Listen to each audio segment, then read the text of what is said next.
안녕하십니까? 인생의 복잡한 문제들을 말씀으로 단칼에 해결해주는 김종근 목사의 쾌도 남마입니다.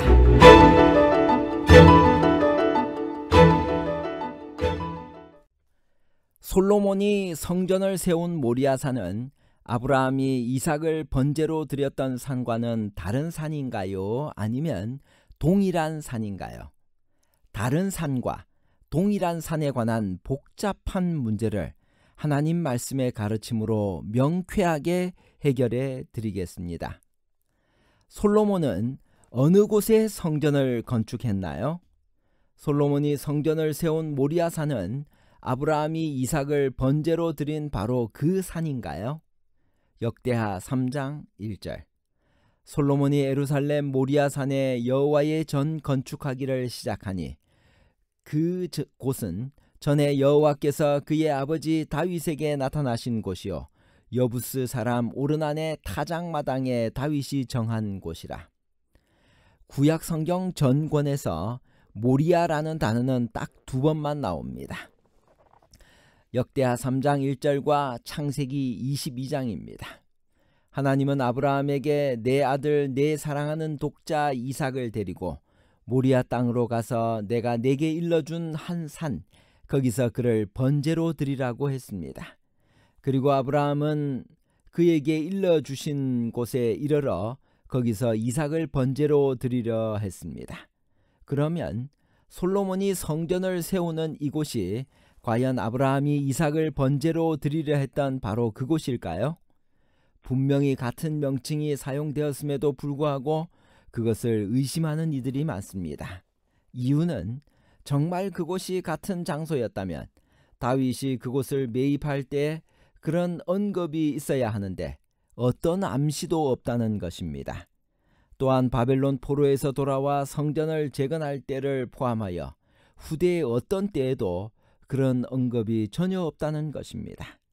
더군다나 아브라함이 이삭을 번제로 드린 모리아는 멀리서도 바라보이는 산으로 한적하고 적막한 장소였는데 지금 이곳은 사람들이 농사를 짓는 타작마당이라는 것입니다.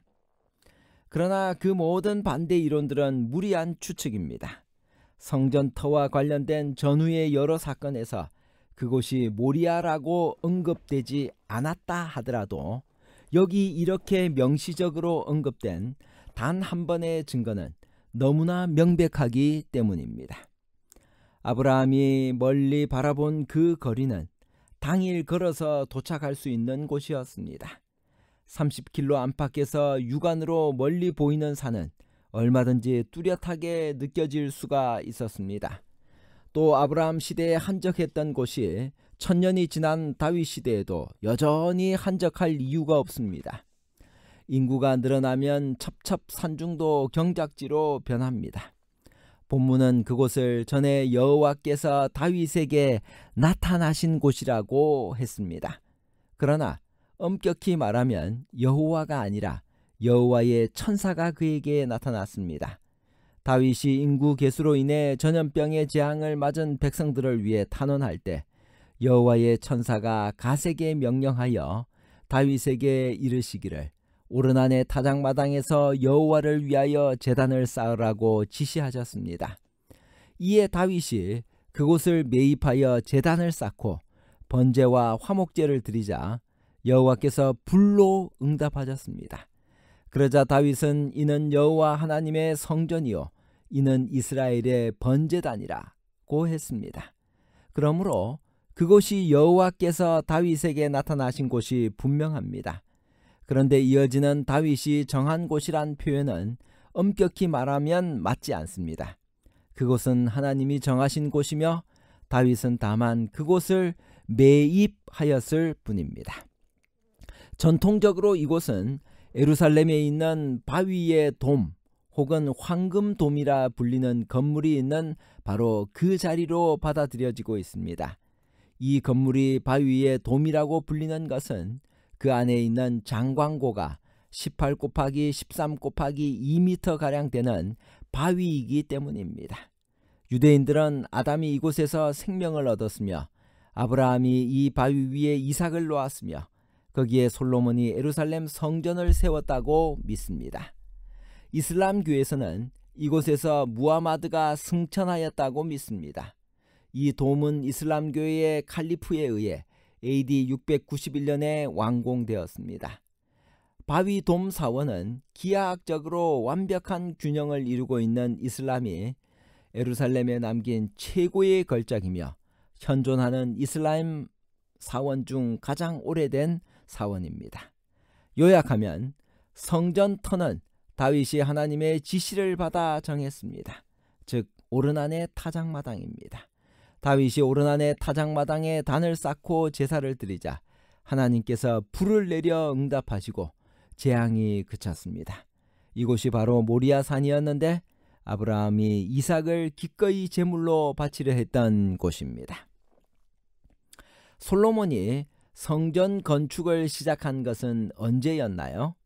그 연대가 성경의 연대 산출에 중요한 것은 무엇 때문일까요? 역대하 3장 2절 솔로몬이 왕위에 오른 지 넷째 해 둘째 날 건축을 시작하였더라.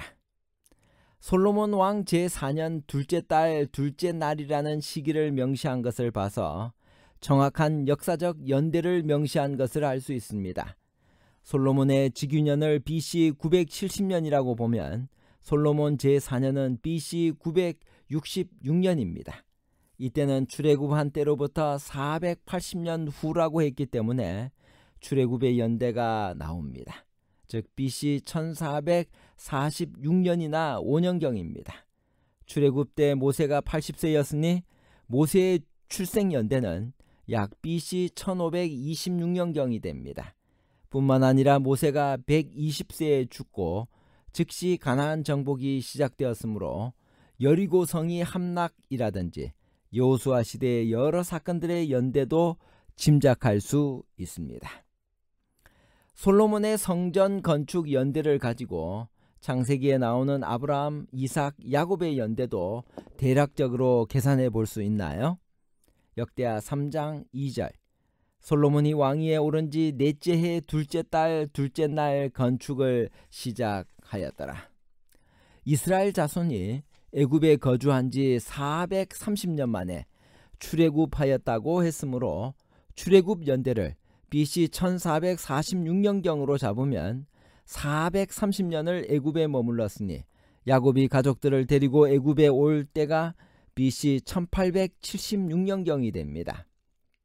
애굽 체류 세대를 430년으로 보지 않고 215년으로 보는 학설도 있습니다. 이때가 야곱이 130세였고 요셉은 39세였습니다.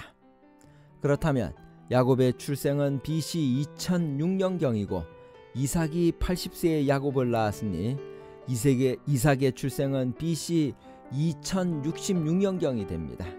아브라함이 100살에 이삭을 낳았으니 아브라함의 출생은 BC 2166년경이 됩니다.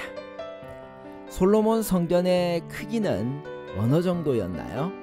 역대하 3장 3절 솔로몬이 하나님의 전을 위하여 놓은 지대는 이러하니 옛날에 쓰던 자로 길이가 60규빗이요 너비가 20규빗이며 솔로몬 성전은 길이가 60규빗 약 30m 넓이가 20규빗 약 10m요 높이가 30규빗 약 15m가 되는 돌로 된 건물이었습니다.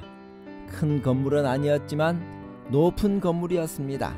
일반적으로 광야의 회막과 비슷한 구조이나 회막의 길이가 30규빗, 너비가 10규빗이었던 것에 비해 모든 치수가 2배가 크기 때문에 실제 크기는 4배가 더 큽니다.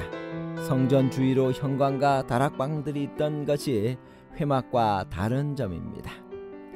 성소 앞 낭실, 현관이란 무엇이며 그 크기는 어떠했을까요?